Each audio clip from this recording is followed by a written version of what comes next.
Sa patuloy na pagdiriwang ng Diwa ng Kapaskuhan, nagsagawa ng pamaskong aktibidad ang 1505th Maneuver Company, Regional Mobile Force Battalion 15 para sa 30 batang mag-aaral ng Poblasyon Daycare Center na ginanap sa mismong headquarters.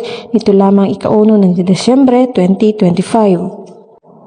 Pinangunahan ni Police Lieutenant Colonel Joey Jonathan Bibagayaw, officer in charge ng aktibidad na layunin ng programa na maghatid ng kasiyahan at pagpaabot ng kabutihang loob sa mga kabataang benepisyaryo habang pinapalakas ang koneksyon sa komunidad.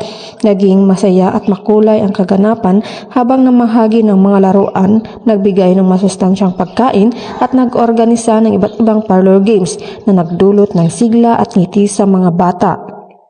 Ayon sa nasabing unit, bahagi ang aktibidad ng patuloy na advokasya ng PNP na hindi lamang magbigay ng seguridad at kapayapaan, kundi palawigin din ang mga programang nakatuon sa kapakanan at pag-unlad ng kabataan. Ipinapakita umano ng ganitong mga gawain na kahit simpleng pagpapakita ng malasakit ay may malaking epekto sa pagpapalakas ng ugnayan ng pulisya at ng mamamayan. Mula dito sa Cordillera, ako ang inyong PNN correspondent, Patrolwoman Mayra Beran, alagad ng batas, tagataguyod ng Balitang Pulis.